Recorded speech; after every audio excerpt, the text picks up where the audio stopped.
Hello बच्चों, आप लोग को स्वागत है इस सेशन में। और आज हम निरक्षीय स्थिति में विद्युत द्विध्रुव के द्वारा किसी बिंदु पर विभव ज्ञात करने के लिए सीखेंगे। ठीक है। और पिछले वीडियो में हमने निरक्षीय स्थिति और अक्षीय स्थिति में हमने विद्युत क्षेत्र की तीव्रता की गणना करने के लिए सीखा था। ठीक है। तो चलिए आज की सेशन की शुरुआत की जाए। ठीक है। तो आज के सेशन में हम क्वेश्चन है हमारा विद्युतीय द्विध्रुव के निरक्षीय स्थिति में किसी बिंदु पर विभव ज्ञात करना। ठीक है। तो सबसे पहले क्या है ना कि हमें जानना है कि निरक्षीय स्थिति के बारे में पहले ही क्लास में हम डिस्कस कर चुके हैं। ठीक है, कि निरक्षीय स्थिति हमारा है क्या। तो देखिए, सबसे पहले यदि फिगर हमें समझ में आ जाती है तो हमें कोई भी कैलकुलेशन, कोई भी डेरिवेशन पढ़ना आसानी होता है। ठीक है। तो देखिए, जैसे यहाँ हमारा क्या है ना माइनस क्यू आवेश है और ये प्लस क्यू आवेश है। ठीक है। और इस दोनों के बीच की दूरी जो है हमारा 12 है और इसके सेंटर में ओ बिंदु है। ठीक है। इसके परपेंडिकुलर दिशा में हम r डिस्टेंस पर, यानी यहाँ से यहाँ तक r दूरी पर एक पॉइंट P लेते हैं और इसी P पॉइंट पर हमें विद्युत विभव यानी कि V की गणना करनी है। ठीक है। तो देखिए, जाहिर सी बात है, इसे यदि हम A कह दें, इस पॉइंट को A कह देते हैं और इस पॉइंट को B कहते हैं। ठीक है। तो सबसे पहले A से हम P को मिलाते हैं और B से हम P को मिलाते हैं। ठीक है। तो देखिए, यहाँ पे क्या है कि हमारा A से O की दूरी जो है, यहाँ से यहाँ तक की दूरी जो है हमारा L है और O से B की दूरी भी हमारा क्या है, L है। ठीक है। यानी कि हमारा नामकरण करें तो AO बराबर OB बराबर हमारा हो गया L और O से P की दूरी, O से P की दूरी हम लेते हैं R। ठीक है। और इसी P बिंदु पर हमें विद्युतीय विभव की गणना करना है। ठीक है। तो जाहिर सी बात है, फिगर से A से बिंदु P की दूरी और B से बिंदु P की दूरी बराबर होगी। ठीक है। यानी कि हमारा AP बराबर BP होगा। AP बराबर क्या होगा, BP होगा। तो हम इसे की गणना करेंगे कि AP बराबर BP। देखिए, हमारा ये त्रिभुज AOP, त्रिभुज AOP। ठीक है। AOP में क्या है कि यदि हम इसे आधार कह दे, इसे लंब कह दे, तो ये कर्ण हो जाएगा। और हम जानते हैं कि कर्ण का स्क्वायर और आधार का स्क्वायर प्लस क्या होता है, लंब का स्क्वायर होता है। तो यहाँ हो जाएगा AP का स्क्वायर इज इक्वल टू हमारा L का स्क्वायर और प्लस जो होगा हमारा ये हो जाएगा R का स्क्वायर। यानी AP बराबर जो हमारा हो जाएगा under root L square plus क्या हो जाएगा, R स्क्वायर हो जाएगा। ठीक है। अब चूंकि हमारा AP बराबर BP है, यानी इसको बराबर BP भी कह सकते हैं। ठीक है। तो हमारा AP बराबर क्या हो गया, BP हो गया। यानी A से बिंदु P की दूरी और B से बिंदु P की दूरी निकल गया। ठीक है। ये निकालना जरूरी है। ठीक है। अब हम क्या करते हैं कि बिंदु A पर रखे आवेश यानी माइनस Q आवेश के कारण, माइनस Q आवेश के कारण बिंदु P पर, बिंदु P पर हम विद्युत विभव की गणना करते हैं, यानी कि विद्युत विभव। ठीक है। तो इसे हम VA कह दें तो ये होगा 1/4 पाई एप्सिलॉन नॉट और ये हो जाएगा माइनस Q और बटा R। ठीक है। यानी ये डिस्टेंस R के जगह पे हम AP कह सकते हैं। ठीक है। और इस AP का मान यहाँ देखिए रखा हुआ है, तो ये हो जाएगा 1/4 पाई एप्सिलॉन नॉट और ये हो जाएगा माइनस Q बटा R square plus L square to the power हो जाएगा हाफ। ठीक है। तो ये हमारा माइनस Q आवेश के कारण हमारा निकल गया। ठीक है। अब हम क्या करते हैं, इस B बिंदु पर रखे प्लस Q आवेश के कारण इस पर विभव निकालते हैं। तो प्लस Q आवेश के कारण, प्लस Q आवेश के कारण बिंदु P पर विद्युत विभव।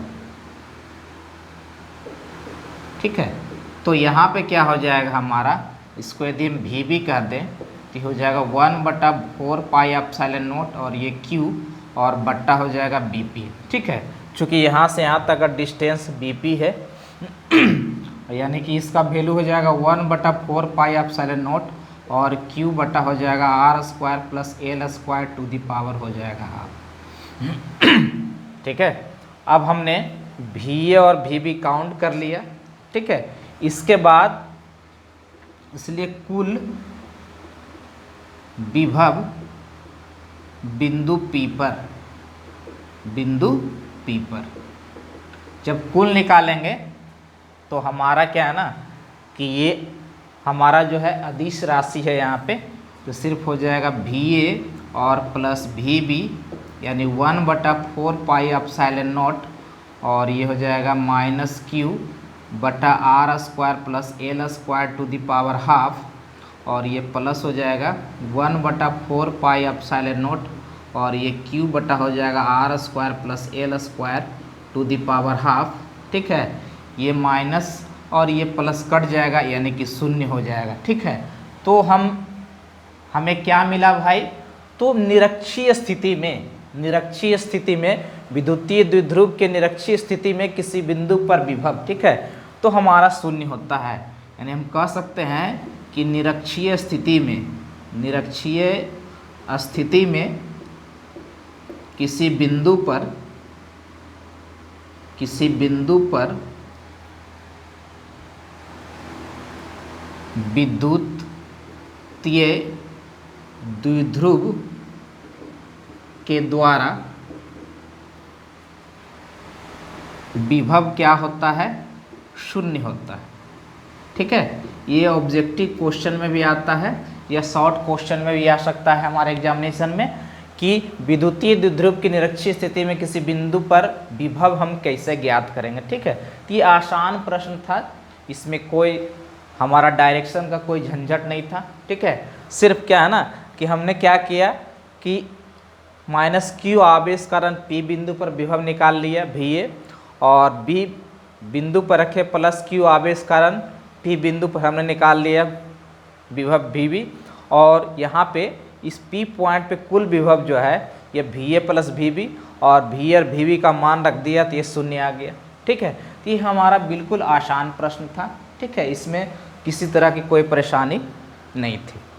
ठीक है, अब क्या है, ये हम अब दूसरे क्वेश्चन पर विचार करेंगे कि और जो भी क्वेश्चन है ना हमारे खास कर इलेक्ट्रोस्टैट में, ये बहुत लंबा टॉपिक्स है, इसमें कुछ डेरिवेशन भी है, कुछ बेसिक कंसेप्ट भी है, तो इस पर हम न्यूमेरिकल लेकर भी आएंगे। ठीक है, और बाकी हमारे राहुल सर हैं। ठीक है, तो देखिए अब हम इसमें थोड़ा सा टॉर्क पर विचार करते हैं, यानी विद्युत द्विध्रुव आघूर्ण जिसे हम बल आघूर्ण कहते हैं, उस पर विचार करते हैं। ठीक है,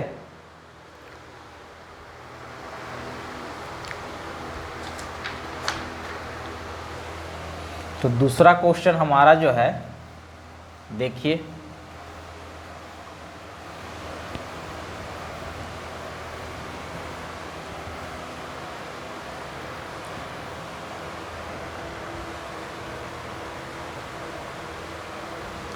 दूसरा हमारा है कि एक समान, ठीक है,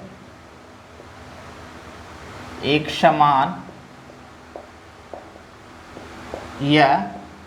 समान या समरूप विद्युतीय क्षेत्र में, समरूप विद्युतीय क्षेत्र में विद्युतीय द्विध्रुव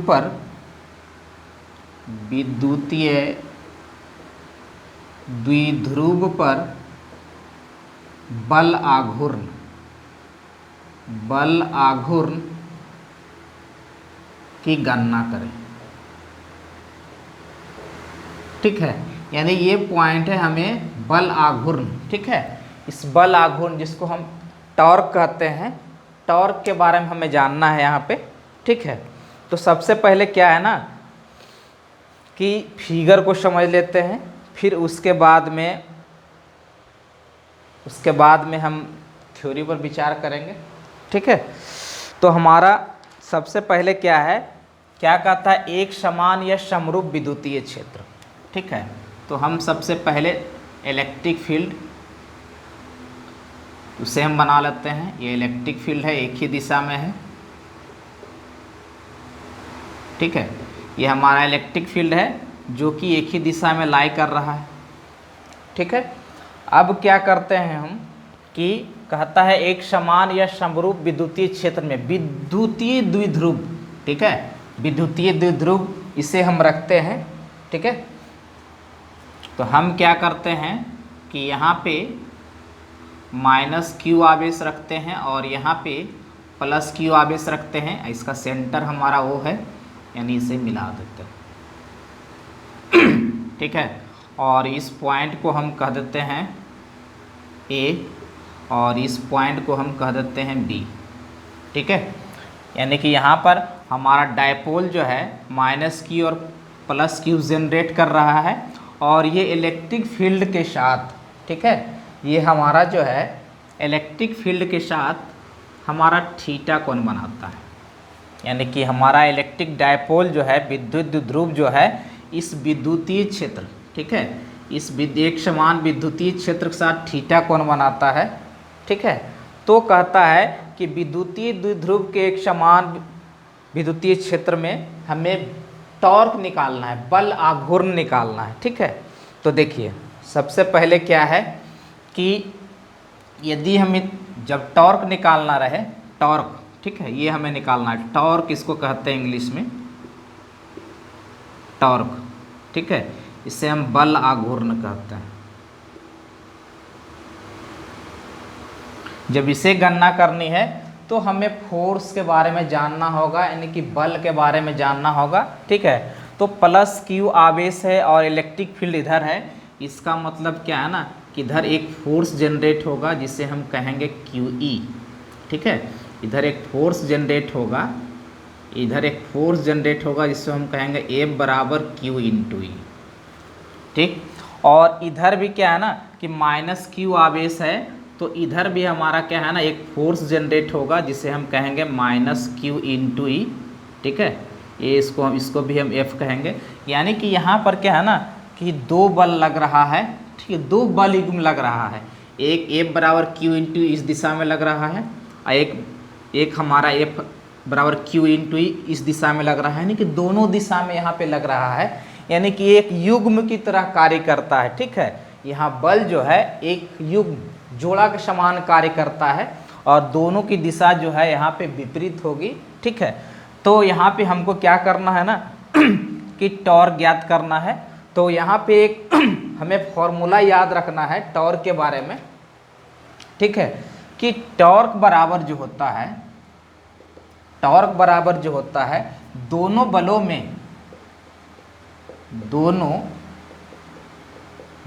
में किसी एक का परिमाण और गुना दोनों के बीच की लांबिक दूरी, दोनों के बीच की लांबिक दूरी। ठीक है, तो दोनों बलों में से किसी एक का परिमाण, ठीक है, और तो दोनों बलों में से किसी एक का परिमाण हम लिखेंगे तो ये तो हो जाएगा Q × E, लेकिन हमारा ये लांबिक दूरी जो है इसको हम x कह देते हैं। ठीक है, तो देखिए लांबिक दूरी का मतलब हो गया, ये दोनों के बीच की लांबिक दूरी का मतलब यहाँ से यहाँ तक आप परपेंडिकुलर डाल दो। ठीक है, इसे हम D कहते हैं। तो यहाँ पर यहाँ पर हो जाएगा QE और × हो जाएगा D। यही D जो है ना, सॉरी D नहीं BD, यही B से D जो होगा ना हमारा ये लांबिक दूरी होगा। तो यदि हम यहाँ पे हम काउंट कर लें, ठीक है, ये हमारा त्रिभुज बन जाएगा। त्रिभुज बनेगा ADB में। ठीक है, यदि ये थीटा है तो ये भी हमारा क्या होगा ना, ये भी थीटा होगा। ठीक है, तो इस प्रकार से यदि फिगर बनाना चाहें तो आप इधर से समझ सकते हैं, यदि हमारा यहाँ ए होगा और यहाँ डी होगा और यहाँ बी होगा और ये हमारा ये थीटा होगा, ठीक है, और यहाँ से यहाँ तक की दूरी जो होगी ये हमारा 12 है। तो यहाँ पे हम यहाँ पर साइन थीटा का यदि हम प्रयोग करें, साइन थीटा बराबर हो जाएगा लंब बटा कर्ण, यानी हो जाएगा बी डी और बटा हो जाएगा 2l, और बी डी बराबर जो हो जाएगा हमारा हो जाएगा 2l साइन थीटा हो जाएगा, ठीक है। तो बी डी का मान यहाँ रख दें हम, तो ये हो जाएगा q इंटू ई और ये हो जाएगा हमारा 2l साइन थीटा, ठीक है। अब हम क्या करते हैं कि 2LQ को एक साथ रखते हैं और ई साइन थीटा को एक साथ रखते हैं, और हम जानते हैं कि 2LQ बराबर होता है डायपोल मोमेंट, यानी विद्युत द्विध्रुव होता है। तो यहाँ पर P इंटू ई रखेंगे और ये साइन थीटा, तो ये टॉर्क का परिमाण हो गया, ठीक है। यदि हम इसे वेक्टर के रूप में लिखेंगे तो टॉर्क बराबर हो जाएगा P और क्रॉस ई होगा, ठीक है। P क्रॉस क्या होगा, ई होगा, जहाँ टॉर्क को हम कहेंगे बल आघूर्ण, टॉर्क को क्या कहेंगे बाबू, तो बल आघूर्ण, और ये हमारा P क्या होगा, तो ये हो जाएगा विद्युत द्विध्रुव, ठीक है, विद्युत द्विध्रुव, और ये ई क्या होगा, तो ये हमारा होगा विद्युतीय क्षेत्र, ठीक है, ये होगा हमारा विद्युतीय क्या होगा, क्षेत्र होगा, ठीक है। तो इस प्रकार से हम एक समान या समरूप विद्युतीय क्षेत्र में विद्युत द्विध्रुव पर बल आघूर्ण यानी टॉर्क की हम गणना कर सकते हैं। बिल्कुल आसान है, ठीक है, फिगर को सिर्फ समझना है। यदि फिगर समझ में आ गया तो और उसके बाद में ये फॉर्मूला को याद रखना है कि टॉर्क बराबर क्या होता है, तो दोनों बलों में से किसी एक परिमाण, ठीक है, और इनटू दोनों के बीच की लांबिक दूरी होती है। ये फॉर्मूला आपको याद रहेगा तो ये फिर समझना हमारा आसान है, ठीक है। तो इस तरह से हमने आज देखा कि एक समान या समरूप विद्युतीय क्षेत्र में विद्युतीय द्विध्रुव पर बल आघूर्ण की गणना कैसे करेंगे, ठीक है। तो अगले वीडियो में हम देखेंगे कि बल युग्म के द्वारा, ठीक है, बल युग्म के द्वारा विद्युतीय क्षेत्र में कार्य की गणना करेंगे कि कार्य की गणना कैसे की जाती है, ठीक है। तो जो भी पॉइंट यदि समझ में नहीं आए तो उसे आप कमेंट बॉक्स में ज़रूर कमेंट कीजिएगा, फिर से हम उसको बताएंगे, ठीक है।